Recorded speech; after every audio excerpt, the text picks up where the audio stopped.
Students, today we will discuss the next topic of first aid foreign body in ear. अगर कोई भी foreign body हमारी ear में चली जाती है तो उसके लिए हम क्या फर्स्ट एड यूज करेंगे।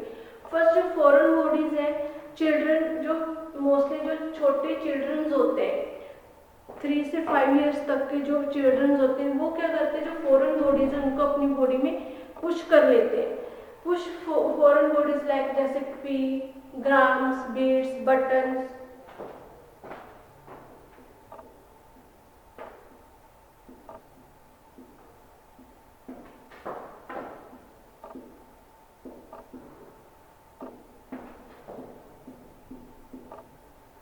बटन, सीड्स वो पुश करके अपनी जो ईयर में वो अंदर भेज देते हैं, स्टोन्स के पीसेस हो गए। एंड इंसेक्ट में समटाइम्स जो इंसेक्ट होते हैं वो भी हमारे जो ईयर में वो एंटर कर जाते हैं, जिसके कारण if not removed any case of serious complication, अगर हम लोग उनको इंसेक्ट या जो फॉरेन बॉडीज है उनको अपनी एयर में से रिमूव नहीं करवाते तो उससे क्या इन सीरियस जो इन्फेक्शन क्रिएट हो जाती है हमारे ईयर में। उसके लिए हम लोग फर्स्ट क्या है, फर्स्ट एड का फर्स्ट पॉइंट है जो हम लोग वार्म एयर करते हैं, ऑयल जो हम लोग वार्म ऑयल है वो पुट करेंगे अपने ईयर में, जिससे जो इंसेक्ट है वो फ्लोट करके बाहर आ जाते हैं। सेकंड, इफ अनसक्सेसफुल, जो अगर ये हमारा जो हम लोग ये स्टेप करेंगे अगर वो सक्सेसफुल नहीं होता तो हमें तो फिर डॉक्टर के पास चेकअप के लिए जाना चाहिए। थर्ड है, under the circumstances try to remove foreign body with a match stick, जो हमें कोई भी जब फॉरेन बॉडी हमारी उसमें चली जाती है ईयर में तो हमें उसके लिए कोई भी मैच स्टिक या ट्वीजर या फिर हेयर पिन्स का यूज नहीं करना। उससे क्या है, जो फॉरेन बॉडी वो खिसकर और आगे जा सकती है, इसलिए हमें सीधा जो डायरेक्टली है वो डॉक्टर से कांटेक्ट करना है और उससे चेकअप करवाना चाहिए। अगर वो आगे हमारी बॉडी में चली जाती है ईयर में तो हमारा जो ईयर ड्रम है उसको भी प्रॉब्लम क्रिएट हो सकती है उसमें। सेकंड है हमारा foreign body in the nose.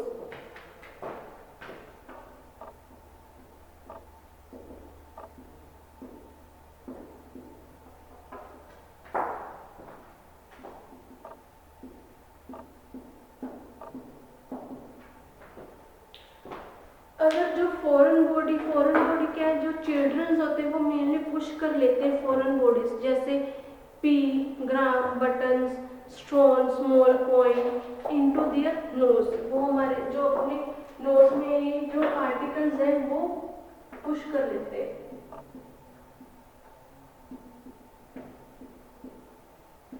Gram, seeds, coins,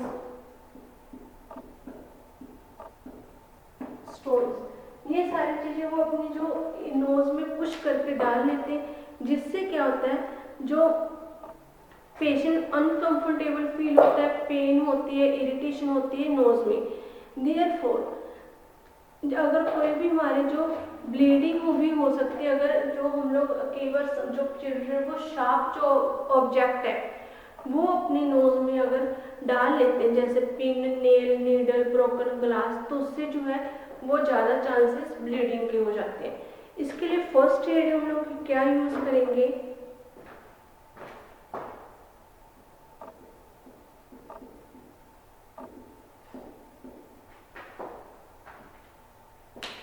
first aid में यूज करेंगे। इसके लिए द पेशेंट स्नीज, मोस्टली जो पेशेंट है उसको स्नीज करवाना बाय यूजिंग स्टफ यूज करके, या enter the end of the piece of thread in the opposite nostril. हम जब अगर हमारे नोज में इस साइड कुछ नोज में हम लोग डाल लेते हैं तो इसके जो ऑपोजिट नोस्ट्रिल है ये साइड, इसमें हम लोग जो कॉटन का थ्रेड या फिर कोई पीस डाल के या कोई स्टफ देकर हमें स्नीजनिंग करवाते हैं, जिससे हमें शीक आती है और हम लोग क्या है वो फॉरेन पार्टिकल जो रिमूव हो जाते हैं हमारे नोस्ट्रिल से। सेकंड है, अगर इफ अनसक्सेसफुल सीक, अगर ये हमारा ये वाली जो स्टेप है वो सक्सेसफुल नहीं होता तो हमें क्या डॉक्टर के पास जाना चाहिए पेशेंट को लेकर। Do not remove with the pin और हुक, हमें अपने आप जो है वो पिन या हुक के साथ जो आर्टिकल्स है उसको रिमूव नहीं करना चाहिए, जिससे जो हमारी नोज है उसमें ब्लीडिंग हो सकती है और इन्फेक्शन भी क्रिएट हो सकती है। नेक्स्ट है हमारा फॉरेन बॉडी इन आई।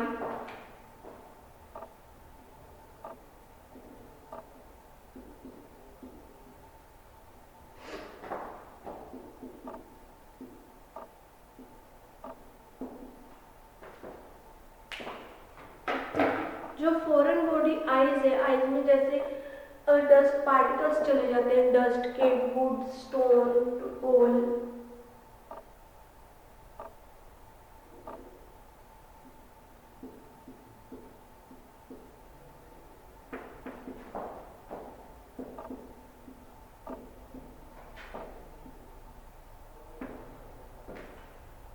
इन जो ये डस्ट पार्टिकल्स जो वो हमारी आईज में चले जाते हैं, या फिर ग्लास या कई बार समटाइम कोई इंसेक्ट भी हमारी आईज में चला जाता है, जिसके कारण क्या होता है, इरिटेशन कॉज होती है, रेडनेस और वाटरिंग आने लग जाती है हमारी आईज में से।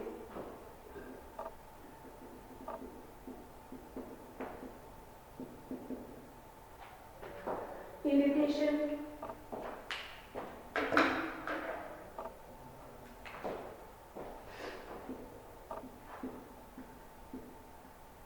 रेडनेस एंड वाटरिंग, जिससे इरिटेशन, रेडनेस एंड वाटरिंग हमारी जो आईज में से वो आने लग जाती है, और जो हमारा विजन है वो भी ब्लर्ड हो जाता है। इसके जो फर्स्ट एड है, फर्स्ट एड के लिए हमें क्या करना है,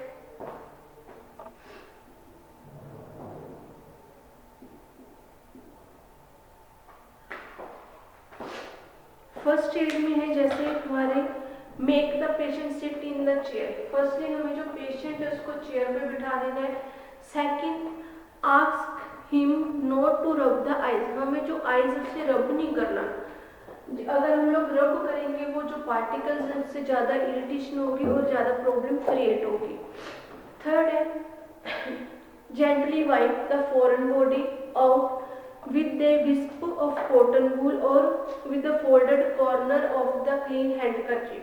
अगर हमारी बॉडी में कोई पार्टिकल्स है तो हमें जो हैंकी का है वो कॉर्नर क्लीन हैंकी लेकर उसको कॉर्नर को डबल करके उसको निकालना चाहिए, या फिर जो कॉटन है उसको विस्प करके हम लोगों को यूज करना चाहिए वो फॉरेन पार्टिकल्स को आइज में से रिमूव करने के लिए। जो आइज है उनको हमें वॉश करना चाहिए, wash the eyes with warm water से आइज को वॉश करना चाहिए। उसके बाद जो आई ड्रॉप्स है फिर वो पुट द आई ड्रॉप्स हमें डालना चाहिए अपनी आइज में। नेक्स्ट है do not attempt to remove a foreign body lodged in the eye hole, हमें जो आई होल्स में से अपना जो रिमूव नहीं करना चाहिए फॉरेन बॉडीज। अगर स्ट्रॉन्ग एसिड अंदर चला जाता है हमारी आइज में तो हमें eye wash if it out washing the eyes and weak solution sodium carbonate, उसके लिए हमें आइज को वॉश करना चाहिए जो हमारा वीक सोल्यूशन है सोडियम कार्बोनेट के साथ। नेक्स्ट है if unsuccessful take the patient to the doctor, अगर इन जो हमारे स्टेप्स है इससे जो सक्सेसफुल नहीं होता, पार्टिकल्स हमारी आइज में से रिमूव नहीं हो पाता, तो हमें तो डॉक्टर्स को जाकर चेक करवाना चाहिए। नेक्स्ट है foreign body in the skin.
जो फॉरेन बॉडी है स्किन पे उसका क्या यूज है। अगर सम टाइम हम लोग जो शार्प ऑब्जेक्ट्स है वो यूज करते हैं, जैसे like nail, pin, piece of glass, thorn, जो एंटर कर जाती है हमारी फिंगर में या हैंड में। जब हम लोग यूज करते हैं कांच का गिलास या कुछ भी ऐसे आर्टिकल्स टूट जाते हैं, हम उसको उठाते हैं तो वो हमारे स्किन में अंदर चले जाते हैं। If the part of foreign particle foreign body is projecting out, अगर तो बाहर हमें दिखता है तो हम लोग उसे बाहर निकाल लेते हैं, अदरवाइज वो क्या हो जाता है पुल्ड अंदर जो है वो स्किन में चला जाता है। बट अगर वो शार्प चले जाता है तो can not be pulled easily, then the patient should be taken to the doctor. अगर हमारे जो ज़्यादा शार्प जो है अंदर बॉडी स्किन में जो हमारा आर्टिकल्स चला जाएगा तो उसके लिए हमें उसे और ज़्यादा फोल्ड नहीं करना चाहिए, अपने आप नहीं निकालना चाहिए, हमें डॉक्टर के पास दिखाना चाहिए। After removing the foreign body from the skin and उसके बाद हमें यूज़ करना चाहिए एंटीसेप्टिक सोल्यूशन जैसे Dettol, iodine should be applied to the affected area. Next है हमारा जो है मेन जो टॉपिक है वो है शॉक।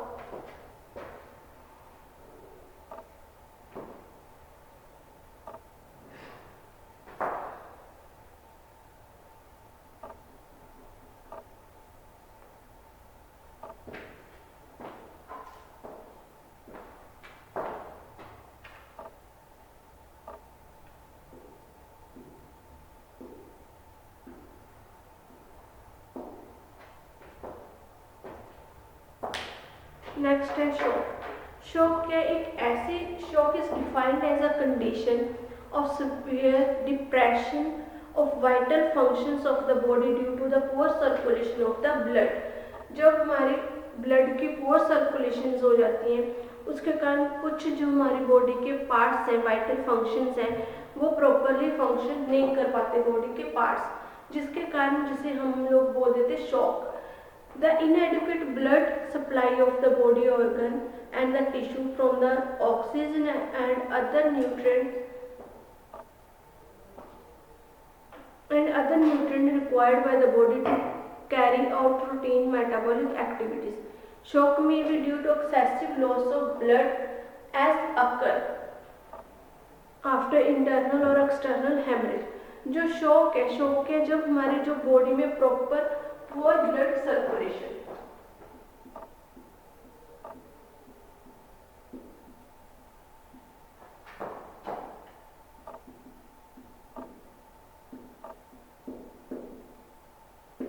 जब पुअर ब्लड सर्कुलेशन हो जाती है हमारी बॉडी में, प्रॉपरली हमारे ऑर्गन्स तक जो ऑक्सीजन है, न्यूट्रिएंटिव है, ब्लड है, वो नहीं पहुंच पाता, तो उसके कारण क्या है उस पार्ट में क्या है उसको हम लोग बोल देते हैं शॉक। उस चीज को हम शॉक बोलते हैं।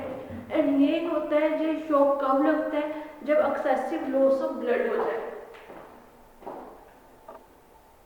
इन केस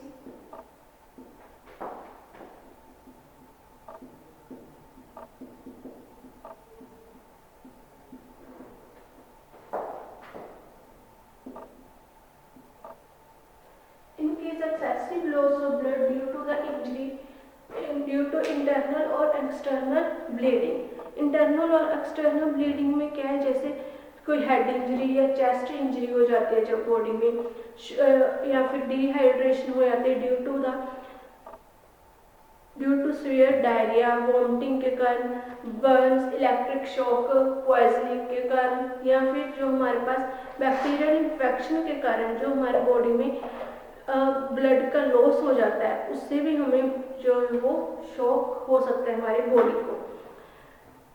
इस केस में क्या है, जो shock is a very serious condition if it is not handled properly and properly may lead to death. जो शॉक है ये एक बहुत ज़्यादा सीरियस कंडीशन है, अगर हम लोग इसका प्रॉपरली ट्रीटमेंट नहीं करते, प्रॉपरली ट्रीटमेंट नहीं देते, उसको मेडिसिन नहीं देते, तो जो हमारे पेशेंट है उसकी डेथ भी हो सकती है। सो प्रमोट और efficient first aid treatment of Paramount importance. जो है हमें फर्स्ट एड ट्रीटमेंट वो पेशेंट्स को जल्दी से जल्दी स्टार्ट करना चाहिए देना। जब टाइप कौन से टाइप ऑफ शॉक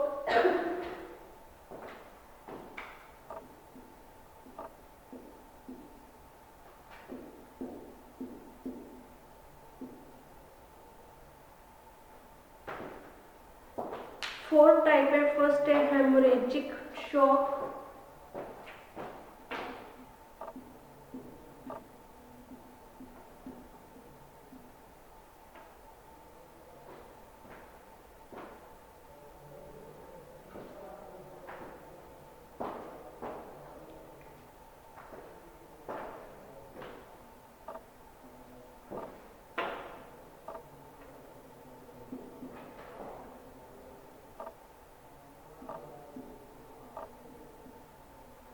सेकेंड में हमारे पास टाइप है न्यूरोजेनिक शॉक।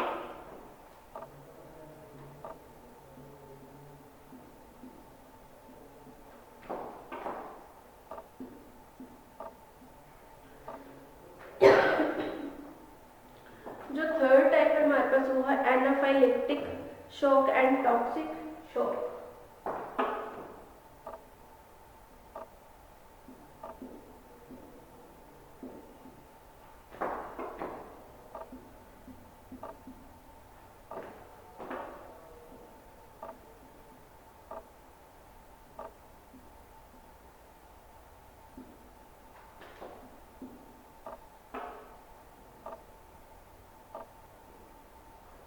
फोर टाइप्स है हमारे पास शॉक की। First one is haemorrhagic shock, neurogenic shock, anaphylactic shock and toxic shock.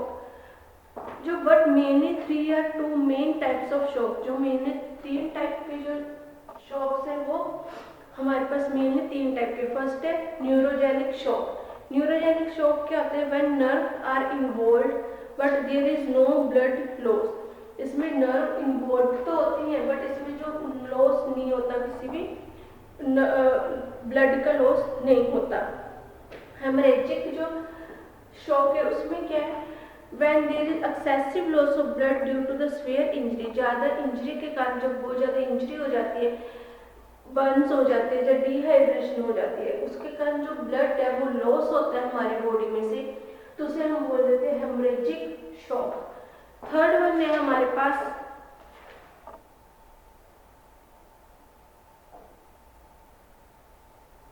ये 2 मेन टाइप के हमारे पास जो है वो शॉक प्रेजेंट है। उसके बाद है sign and symptom.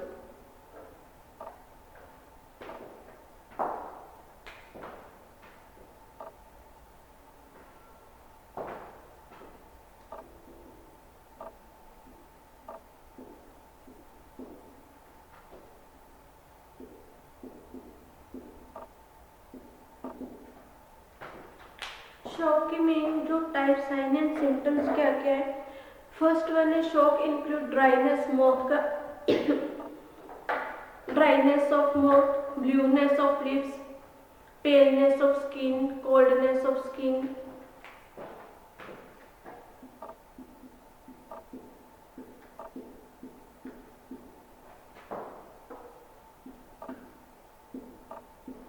First one है dryness of mouth.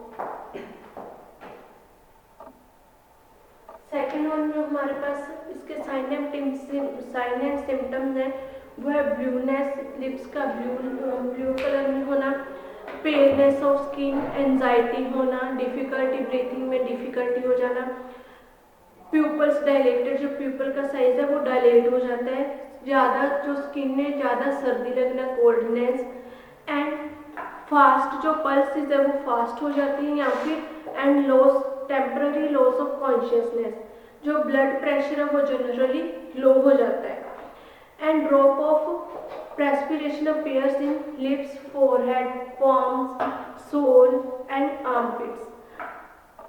He may be restless और लॉस ऑफ अलर्टनेस, जो वो रेस्टलेस जैसे बेचैनी होना एंड अलर्टनेस हो जाते हैं, लॉस ऑफ अलर्टनेस, थ्रस्टी ज़्यादा प्यास फील हो जाती है, ज़्यादा प्यास लगने लग जाती है। ये इसके साइन एंड सिम्टम्स है शॉक के। जो इमरजेंसी ट्रीटमेंट हम लोग शॉक में देते हैं वो क्या है? फर्स्ट वन है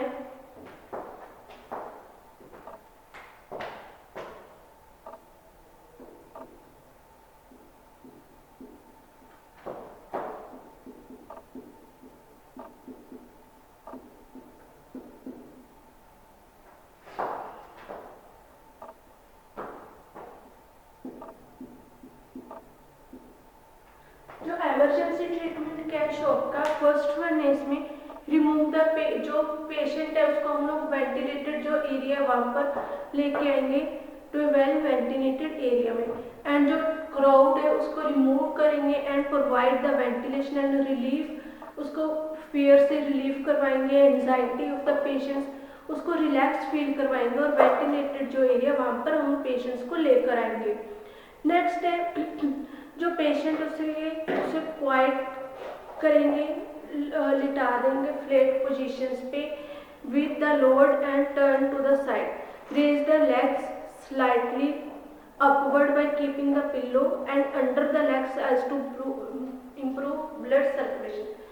जो पेशेंट उसको हम लोग फ्लैट जो पोजीशन है वहां पर लेटा देंगे, उसके जो फुट वाली साइड है वहां पर हम लोग पिल्लो रख देंगे ताकि जो ब्लड सर्कुलेशन है वो इम्प्रूव हो सके। नेक्स्ट है अगर difficulty, if there is difficulty in breathing, raise the head and chest of the patient. Next है लूज, उसके जो क्लोथ्स है उसको लूज करेंगे ताकि उसको जो है वो टाइटनेस फील ना हो। Next keep the patient warm with the blanket, उसको वार्म ब्लैंकेट में हम लोग वार्म करेंगे ताकि उसकी जो ब्लड सर्कुलेशन है वो इंक्रीज हो सके, उसको कोल्ड जो है जो ठंड फील हो रही है कोल्डनेस वो फील ना हो।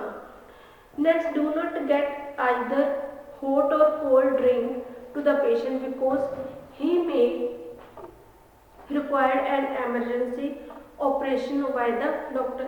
हमें जो है हॉट और कोल्ड ड्रिंक पेशेंट को नहीं देनी, क्योंकि अगर उसकी एमरजेंसी कंडीशन होगी ऑपरेशन के लिए, तो ऑपरेशन बाय द डॉक्टर, तो वो जो डॉक्टर्स है वो देने से मना कर देते हैं। Immediately arrange the shift the patient to the hospital, जो पेशेंट्स हैं उनको हमें इमीडिएटली शिफ्ट करना चाहिए हॉस्पिटल्स में। ये इसकी emergency treatment of the shock है। इसकी 4 टाइप्स है, 4 में से जो मेनली 2 है वही हम लोग यूज करते हैं। मेनली 2 टाइप के पेशेंट्स ही हमारे पास जो है हॉस्पिटल्स में अवेलेबल होते हैं, haemorrhagic shock and neurogenic shock. ये नर्व एंडिंग से रिलेटेड है और ये हमारे जो ब्लड में है, ब्लड लॉस से रिलेटेड है हमारी बॉडी में। साइन एंड सिम्टम ड्राइनेस होना माउथ का, लिप्स का ब्लू होना, जो प्यूपल अपना उसका पीपल का साइज डायलेटेड हो जाना, ब्रीथिंग डिफिकल्टी होना, ठंड लगना, या फिर उसके बाद हमारे पास जो ब्लड प्रेशर है वो लो हो जाता है, उसकी जो एंजाइटी रेस्टलेसनेस हो जाता है पेशेंट्स, और उसके बाद में जो हमारे पास लॉस ऑफ अल्टरनेस का लॉस हो जाना, पेलनेस ऑफ स्किन, ये इसके साइन एंड सिम्टम्स है। नेक्स्ट जो हमारा टॉपिक है वो है snake bite.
Next topic, snake bite.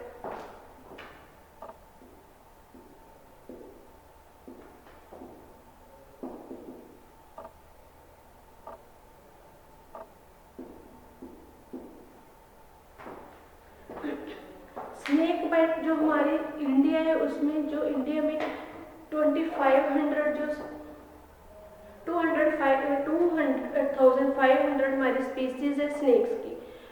Out of these only the varieties are poisonous. इसमें कुछ ही ऐसी वैराइटीज हैं जो जिनमें पॉइजनस होता है।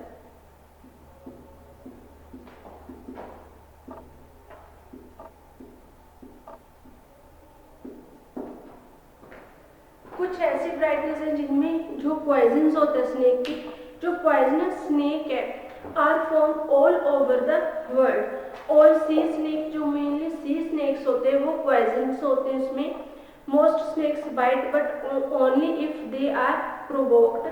जो कुछ ऐसे स्नेक्स होते हैं जो सिर्फ बाइट करते हैं और प्रोवोक्ड होते हैं, उनमें कोई पॉइजन नहीं होता।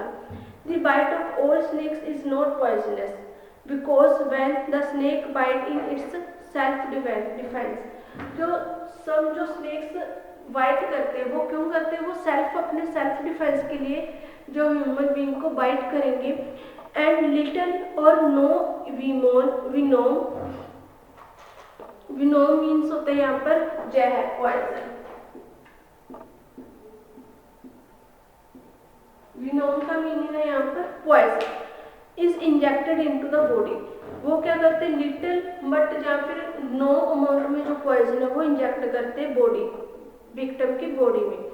Most of people die not because of venom from fear and wrong treatment. जो पीपल्स हैं वो विनोम जब पॉइजन के कारण जो डाई नहीं होते, वो क्यों डाई हो जाते हैं, डेथ हो जाती है उनकी फियर के कारण, या फिर जो रॉन्ग ट्रीटमेंट है जब वो हम लोग देते हैं उसके कारण भी जो पेशेंट है वो डेड हो जाता है, उनकी डेथ हो जाती है।